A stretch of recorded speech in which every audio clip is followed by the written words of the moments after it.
हुजूर सैयदना गौसे पाक रदी अल्लाह तआला अन्हो अगर आपको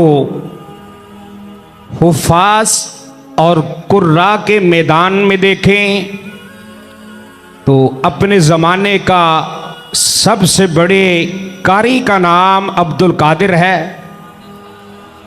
अगर उलमा की सफ़ में देखें तो अपने ज़माने का सबसे बड़ा आलिम दीन उसका नाम अब्दुल कादिर है।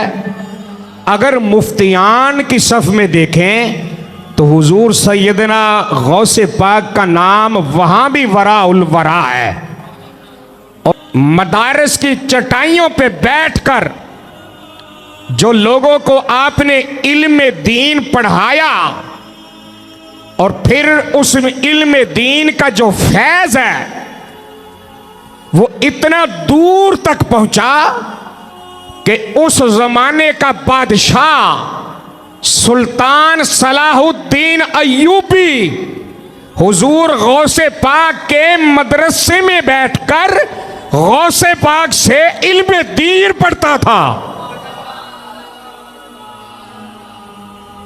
को बात समझ आ रही है? सुल्तान सलाहुद्दीन अय्यूबी जैसा बंदा और फिक़्हे हम्बली का बहुत बड़ा आलिम अल्लामा इब्ने कुदामा, ये अपने ज़माने का बड़े पाए का आलिम था। हुजूर गौसे पाक का ये भी शागिर्द था।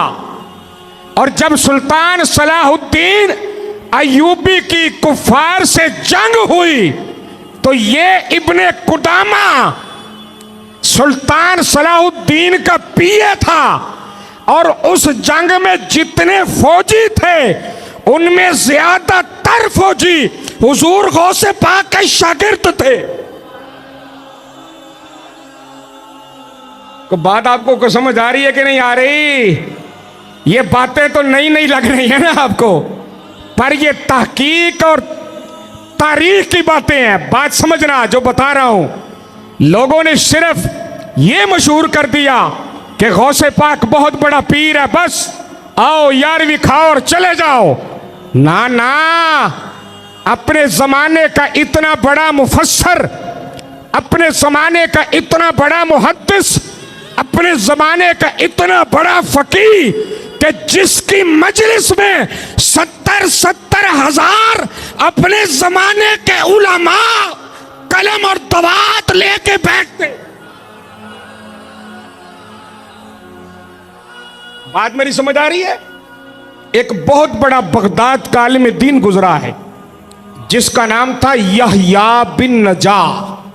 क्या नाम था? यहया बिन नजा। ये हुजूर गौसे पाक के मजलिस में आता तो मुंह लपेट के आता। कैसे आता? मुंह लपेट के। ये भी बड़ी मुसीबत होती है ना कि मैं बड़ा बड़ा है तो मैं हूं उहदे कोल क्यों जावां, कोई देख न ले। जब आता तो मुंह लपेट के आता। एक दिन ना ये घर से चलने लगा तो हाथ में इसने धागा ले लिया, धागा। और पता क्या कहता है?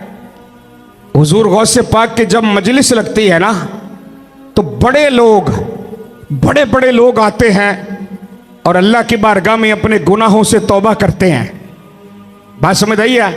तो आज मैं धागा लेके जाता हूं, जो बंदा तौबा करेगा ना मैं एक एक गिरा लगाता जाऊंगा, गंड बंदा जाऊंगा कि 1 बंदा 2 बंदा 3 बंदे 4 बंदे। अब ये आया, आपकी मजलिस लगी थी, मिंबर पे बैठे थे, ये मुंह लपेट के ना, अपना मुंह लपेट के तो पीछे होके बैठ गया। हुजूर गौसे पाक का खिताब शुरू हुआ। अब हजारों की तादाद में अल्लाह की मखलूक बैठी है। अल्लाहू अकबर। इधर से एक बंदा खड़ा हुआ, उसने कहा जी मैं अल्लाह की बारगाह में अपने गुनाहों से तौबा करता हूं। यह भी बड़ी बात होती है, अल्लाह किसी को तौबा की तौफीक दे दे। यहां तो हम गुनाह करके फिर अकड़ जाते हैं, अल्लाह माफ करे। हैं ये शैतानी सिफ्त है, याद रखना। अब एक बंदा उठा, उसने तौबा की। ये यहया बिन नजा पीछे बैठा था मुंह लपेट के अपना। तो इसने ना वो जो धागा लिया था ना, एक घेरा लगा दी फिर एक बंदा उठा, इसने दूसरी लगा दी, फिर तीसरा उठा, चौथा उठा, पांचवा उठा, ये गिरा लगाता जा रहा है। बात समझ आइए ना, जितने बंदे उठ रहे तौबा कर रही है, गिरा लगाते जा रहा है। अब 70,000 का मजमा है, ये एंड पे बैठा है। हुजूर गौसे बाग बैठे थे मिंबर पे, इसने अपना मुंह लपेटा हुआ है। आप मिंबर पे बैठ के हुए कहते हैं, ओ यहया मैं लोगों की गिरा खो रहा हूं, तू लगाता